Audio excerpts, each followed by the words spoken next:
ایک یہودی حضرت عمر فاروق رضی اللہ تعالی عنہ کی بارگاہ میں حاضر ہو کر کہنے لگا کہ اے عمر فاروق رضی اللہ تعالی عنہ، آپ کے دین کے اندر ایک ایسی آیت کریمہ ہے، اگر وہ آیت کریمہ ہمارے دین کے اندر نازل ہو جاتی تو ہم عید مناتے، ہم خوشیاں مناتے۔ تو پھر حضرت عمر فاروق رضی اللہ تعالی عنہ نے پوچھا، یہودی بتا تو صحیح، وہ کون سی ایسی آیت کریمہ ہے جو ہمارے دین کے اندر نازل ہوئی، اور اگر وہی آیت کریمہ تمہارے دین کے اندر نازل ہوتی تو تم خوشیاں مناتے۔ تو وہ یہودی کہنے لگا کہ یہ آیت کریمہ اللہ رب العزت نے قرآن پاک میں ارشاد فرمایا، اليوم اکملت لکم دینکم واتممت علیکم نعمتی ورضیت لکم الاسلام دینا، کہ آج کے دن اللہ تعالیٰ نے تمہارے دین کو مکمل کر دیا، واتممت علیکم نعمتی، اور اپنی تمام نعمتوں کو پورا کر دیا، ورضیت لکم الاسلام دینا، اور تمہارے دین اسلام پر خوش ہوا۔ پھر حضرت عمر فاروق رضی اللہ تعالی عنہ نے پوچھا کہ تم کیسے خوش ہوتے؟ تو وہ یہودی کہنے لگا، کیونکہ تمہارا دین، آپ کا دین ایسا دین ہے جو سچا دین ہے، جو ہمیشہ رہنے والا دین ہے، اور ایسا دین جس کے بعد کوئی بھی نہیں دین آنے والا، اور ایسا دین جس پر اللہ رب العزت بھی خوش ہوا۔ تو پھر حضرت عمر فاروق رضی اللہ تعالی عنہ نے یہودی سے کہا، فرمایا کہ اگر یہی آیت کریمہ تمہارے دین کے اندر نازل ہوتی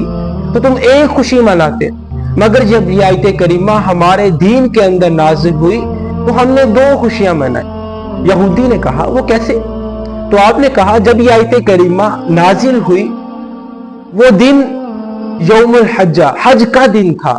اور جب یہ آیت کریمہ حج کے دن نازل ہوئی، اور حج کا دن بھی ہمارے لیے عید کا دن ہے، اور دوسرا وہ دن جمعے کا دن تھا، اور جمعے کا دن بھی ہمارے لیے عید کا دن ہے، یعنی حج کا دن اور جمعے کا دن جب یہ آیت کریمہ نازل ہوئی، یہ دونوں دن ہمارے لیے عید کے دن ہیں۔ وگرنہ حضرت عمر فاروق رضی اللہ تعالی عنہ اس یہودی سے یہ بھی کہہ سکتے تھے کہ عیدیں دو ہوتی ہیں، ایک چھوٹی عید اور ایک بڑی عید، لیکن آپ نے بتایا کہ جب آیت کریمہ نازل ہو ہمارے پیارے آقا حضرت محمد مصطفیٰ صلی اللہ تعالی علیہ وآلہ وسلم پر، تو ہم عیدیں منا سکتے ہیں،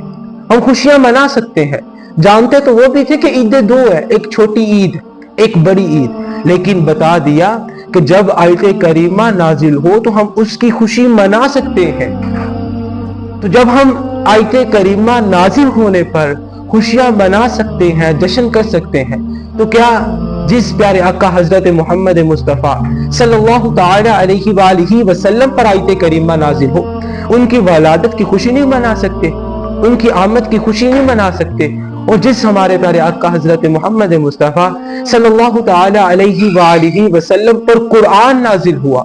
تو کیا ہم اپنے پیارے آقا حضرت محمد مصطفیٰ صلی اللہ تعالی علیہ وآلہ وسلم کی ولادت کی خوشی نہیں منا سکتے؟ یقیناً ہم اپنے پیارے آقا حضرت محمد مصطفیٰ صلی اللہ تعالی علیہ وآلہ وسلم کی ولادت کی خوشی منا سکتے ہیں۔